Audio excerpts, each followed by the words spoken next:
Twelfth Hindi का जो है एक गद्य खंड है, ठीक है। बातचीत जो पाठ है ये किसके अंतर्गत आता है, तो ये जो है गद्य खंड के अंतर्गत है, गद्य खंड के, ठीक है। तो आज हम लोग जो है क्या करने वाले हैं, चैप्टर 1 से लेकर चैप्टर 4 तक, ठीक है। चैप्टर 1 से लेकर चैप्टर 4 तक का जो है ऑल ऑब्जेक्टिव क्वेश्चन देखने वाले हैं, ठीक है। वो भी जो है क्वेश्चन बैंक से। इसमें जितने भी क्वेश्चन है वो सब प्रीवियस ईयर में पूछे गए प्रश्न है, ठीक है। तो आप जो है इसको ध्यान से पढ़िएगा और ध्यान में रखिएगा, ठीक है। इसको आप कंप्लीट ही कर लीजिएगा। अगर आपको इसमें कोई भी प्रश्न लगे कि ये प्रश्न का आंसर गलती है, तो आपका आप जो है उसका आंसर कमेंट कर सकते हैं, ठीक है। उसको मैं देखूंगा। चलिए, पहला प्रश्न है हम लोग का, बातचीत साहित्य की कौन सी विद्या है। बोल रहा है बातचीत साहित्य की कौन सी विद्या है। तो बातचीत जो साहित्य की कौन सी विद्या है, तो ललित निबंध है। बातचीत कौन सा विधा है, तो ललित निबंध है। अगला प्रश्न है, बालकृष्ण भट्ट किस काल के रचनाकार है। बालकृष्ण भट्ट जो है वह किस काल के रचनाकार थे, तो आधुनिक काल के। बालकृष्ण भट्ट किस काल के रचनाकार थे, आधुनिक काल के। अगला प्रश्न है, बातचीत शीर्षक निबंध के निबंधकार है। वो रहा है बातचीत शीर्षक निबंध के निबंधकार कौन है, बालकृष्ण भट्ट। कौन है, बालकृष्ण भट्ट।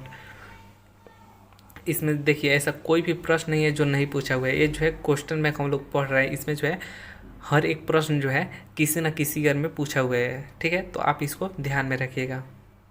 चलिए अगला प्रश्न देखिए,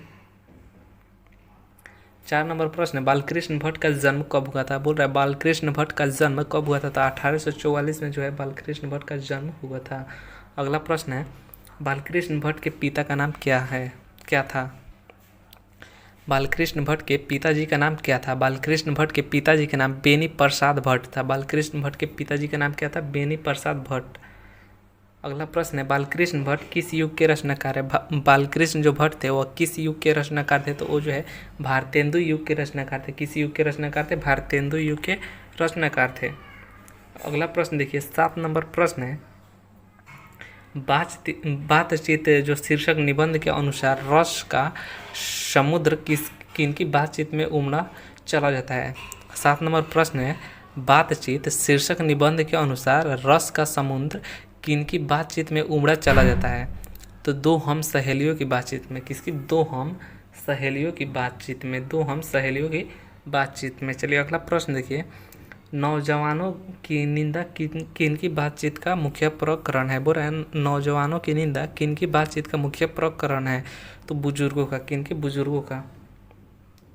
बुजुर्ग जो लोग जो है वह नौजीवों का क्या करते हैं, निंदा करते हैं ना, एंटे।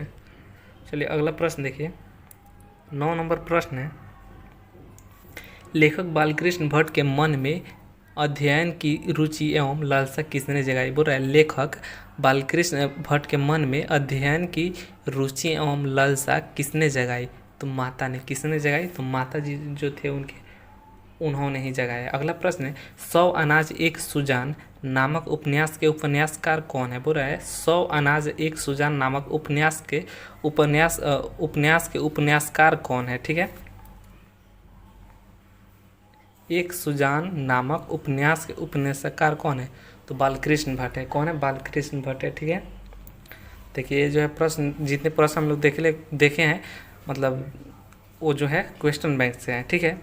और देखिए इसमें क्या दिखाई दे रहा है आपको, 2024 में जो है मात्र एक ही प्रश्न आया था।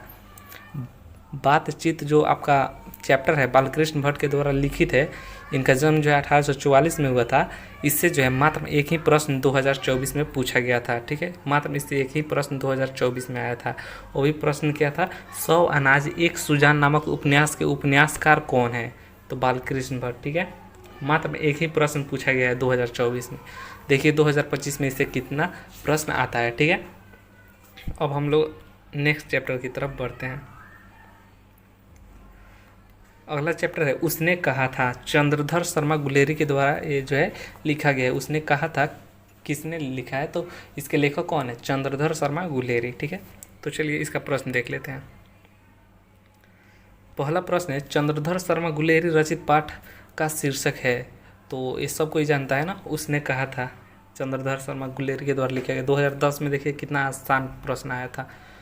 अगला प्रश्न है, पंडित चंद्रधर शर्मा गुलेरी की कहानी है ये भी कितना आसान आया था। 2000 देखिए 2011 और 21 दोनों ईयर 2 साल इसको रिपीट हुआ है, 2011 और 2021 में, ठीक है। चंद्रधर शर्मा गुलेरी की कहानी कौन है? उसने कहा था। इतना आसान प्रश्न देखिए, उसने कहा था। अगला प्रश्न देखिए, उसने कहा था कि कहानीकार कौन है? उसने कहा था कि कहानीकार जो है चंद्रधर शर्मा गुलेरी है। इतना आसान प्रश्न 2017 में आया था। इतना आसान प्रश्न जो है 2017 में आया था। अगला प्रश्न देखिए, उसने कहा था किस वर्ष की रचना है? उसने कहा था यह जो है किस वर्ष की रचना है? तो उसने कहा था यह जो है 1915 वर्ष की जो है रचना है, 1915। 2018 में पूछा गया प्रश्न है। अगला प्रश्न देखिए, उसने कहा था किस प्रकार की कहानी है? उसने कहा था यह जो है कहानी किस प्रकार की है? तो उसने कहा था ये जो कहानी आपका कर्म प्रधान है। कौन सा कहानी है? कर्म प्रधान है, कर्म प्रधान है, ठीक है। 2019 में आया था। अगला प्रश्न, उसने कहा था कहानी का नायक कौन है? उसने कहा था कहानी के नायक जो है लहना सिंह है। ये प्रश्न 2019 में आया था।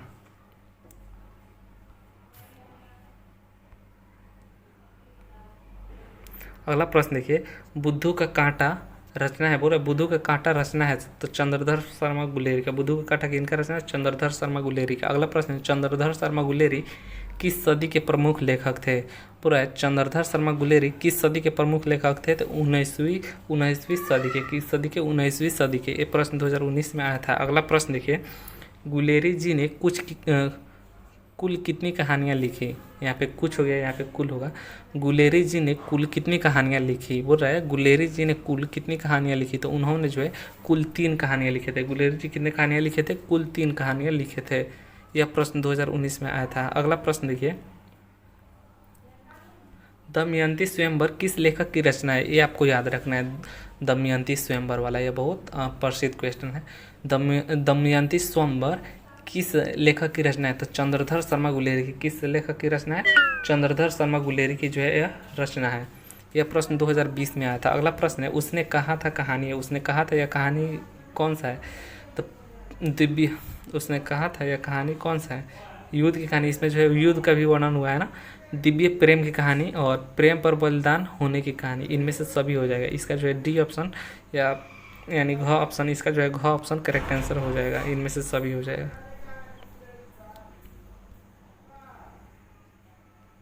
अगला प्रश्न है, निम्न में से कौन सी रचना गुलेरी की नहीं है? बोल रहा है निम्न में से कौन सी रचना है जो गुलेरी की नहीं है? तो हारे को हरिनाम, हारे को हरिनाम। ये प्रश्न दो यहाँ पे देखिए क्या लिखा हुआ है। यह प्रश्न जो है 2080 में पूछा गया था मिस्टेक हो गया 2018 में, ठीक है। और 2022 में यह प्रश्न जो है रिपीटेड हो गया। 2018 में यह प्रश्न आया था। देखिए यहाँ पे 2080 लिख दिया। अभी 2080 कितना वर्ष आगे है ये अभी ही लिख दिया है कि 2080 में पूछा है।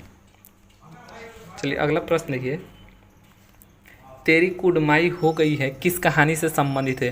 तो ये जो है प्रश्न ये हर एक स्टूडेंट को याद होगा कि तेरी कुड़माई हो गई है, यह जो है किस कहानी से संबंधित है? तो उसने कहा था।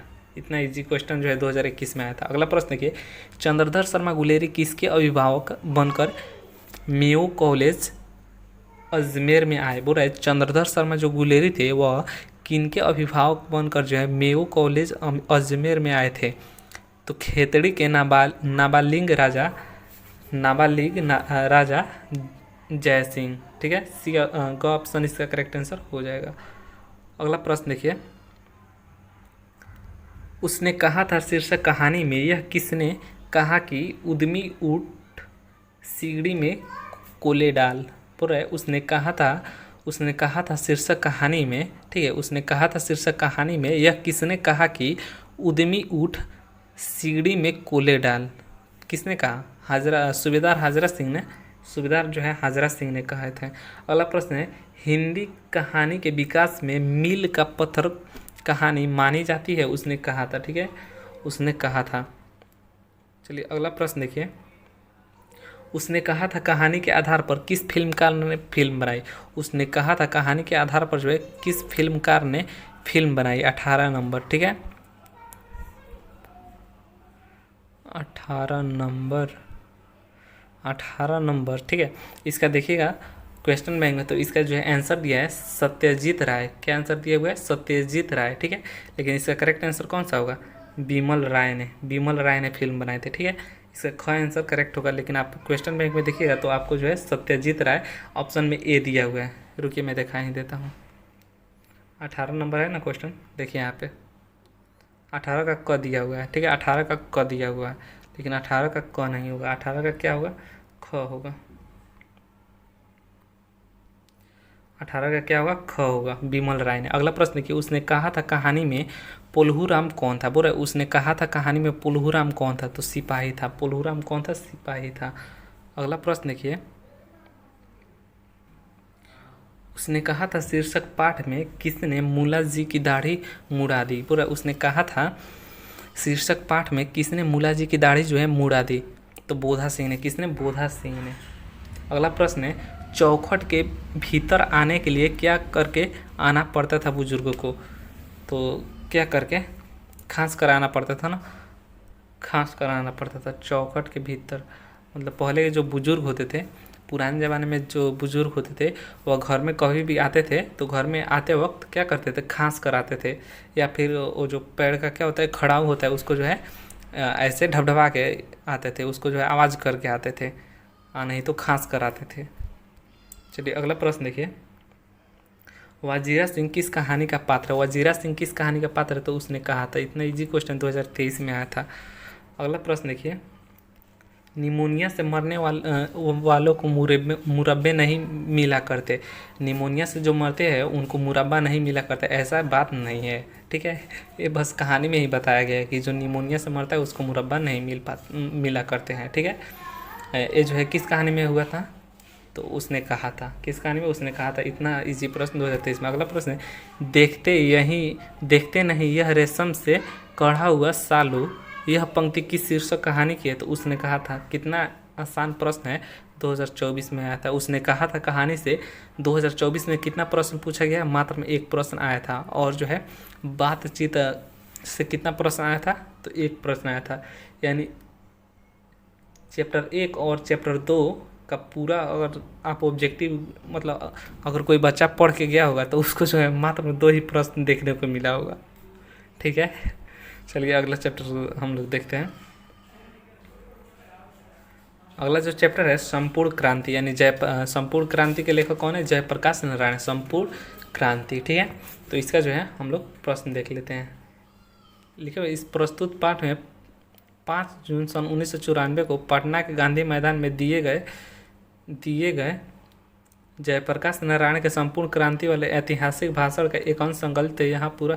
अच्छा, क्या आपको पता है कि जो 1994 में जो है पटना के गांधी मैदान में जो है जयप्रकाश नारायण जो भाषण दे रहे थे, उस भाषण में जो है अपने पलटू चाचा, या फिर हाँ पलटू चाचा, अपने जो नीतीश, क्या है वो, मुख्यमंत्री जो है, मुख्यमंत्री नीतीश कुमार, वो भी उसमें शामिल थे। संपूर्ण क्रांति वाला में जो ये दे रहे थे जयप्रकाश नारायण भाषण, ठीक है। देखिए पहला प्रश्न है, जयप्रकाश नारायण की रचना है। बोल रहे जयप्रकाश नारायण की रचना कौन सा है, तो इतना आसान प्रश्न कौन नहीं बताएगा। अगला प्रश्न है, संपूर्ण क्रांति के रचनाकार कौन है। बोल रहा है संपूर्ण क्रांति के रचनाकार कौन है। इतना आसान प्रश्न 2019 ये 2019 डबलिंग हो गया है ना, 2 सिटी में आया हुआ, ठीक है। जयप्रकाश नारायण, ठीक है। अगला प्रश्न है, संपूर्ण क्रांति का नारा किसने दिया था। बोल रहा है संपूर्ण क्रांति का नारा किसने दिया था, तो जयप्रकाश नारायण ही ना दिए थे। चलिए अगला प्रश्न देखिए, जयप्रकाश नारायण का जन्म स्थान है। बोल रहे जयप्रकाश नारायण का जन्म स्थान कहाँ है, तो जयप्रकाश नारायण का जन्म स्थान कहाँ है। जयप्रकाश नारायण का जन्म स्थान सिताब दियारा में है। कहाँ है, सिताब दियारा में। सिताब दियारा में जो है इनका जन्म स्थान। अगला प्रश्न, जयप्रकाश नारायण के बचपन का नाम क्या है। जयप्रकाश नारायण जो है उनके बचपन का नाम जो है बाउल है। जयप्रकाश नारायण के बचपन का नाम क्या है, बाउल है। अगला प्रश्न है, रिकंस्ट्रक्शन ऑफ इंडिया पॉलिटी नामक पुस्तक किसने लिखी। बोल रहे रिकंस्ट्रक्शन ऑफ इंडिया पॉलिटी नामक पुस्तक किसने लिखी थी, तो रिकंस्ट्रक्शन ऑफ इंडिया पॉलिटी नामक पुस्तक जो है लिखने वाले जयप्रकाश नारायण थे। कौन थे, जयप्रकाश नारायण। अगला प्रश्न, जयप्रकाश नारायण के जयप्रकाश नारायण ने छात्र आंदोलन का नेतृत्व कब किया, तो 1974 में किए थे। कब किए थे, 1974 में। हम लोग फर्स्ट हेडिंग यही पढ़े थे ना, 1974 में संपूर्ण क्रांति हुआ था जयप्रकाश नारायण के द्वारा। अगला प्रश्न है, जयप्रकाश नारायण रचित पाठ का नाम क्या है? जयप्रकाश नारायण रचित पाठ का नाम जो है संपूर्ण क्रांति। अगला प्रश्न, जयप्रकाश नारायण मार्क्सवादी कब बने? जयप्रकाश नारायण जो है मार्क्सवादी कब बने? तो 1924 में। जयप्रकाश नारायण मार्क्सवादी कब बने? 1924 में। अगला प्रश्न देखिए, जयप्रकाश नारायण का पुकार का नाम क्या था? पुकार का नाम, उनको गांव में लोग क्या पुकारते थे? तो बाउल। और उनके बचपन का नाम क्या था? बाउल ही था। अगला प्रश्न है, जयप्रकाश नारायण की पत्नी का नाम क्या था? बोल रहा है जयप्रकाश नारायण की पत्नी का नाम क्या था? तो प्रभावती देवी। जयप्रकाश नारायण की पत्नी का नाम क्या था? प्रभावती देवी। यानी क ऑप्शन इसका करेक्ट आंसर हो जाएगा। अगला प्रश्न है, जयप्रकाश नारायण के मैग्सेस सम्मान में कब सम्मानित किया गया था? बोले जयप्रकाश नारायण को जो है मैग्सेस सम्मान से जो है कब सम्मानित किया गया था? तो 1965 में जो है इनको सम्मानित किया गया था। अगला प्रश्न देखिए, शिक्षा प्राप्ति के लिए अमेरिका कौन गए थे? बोले शिक्षा प्राप्ति के लिए अमेरिका कौन गए थे? तो जयप्रकाश नारायण जो है शिक्षा प्राप्ति के लिए अमेरिका गए थे। जयप्रकाश नारायण शिक्षा प्राप्ति के लिए कहाँ गए थे? अमेरिका गए थे।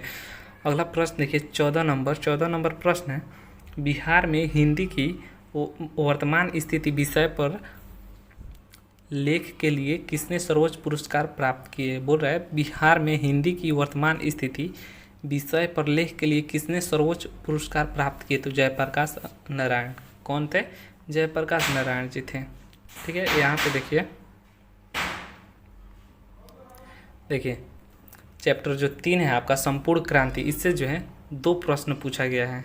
2024 में जो है इससे 2 प्रश्न आया था। ठीक है, 2024 में कितना प्रश्न आया था? 2 प्रश्न आया था। और चैप्टर 1 से कितना प्रश्न आया था? 1 प्रश्न आया था। चैप्टर 2 से कितना प्रश्न आया था? 1 प्रश्न आया था। चैप्टर 3 से कितना प्रश्न आया था? 2 प्रश्न आया था।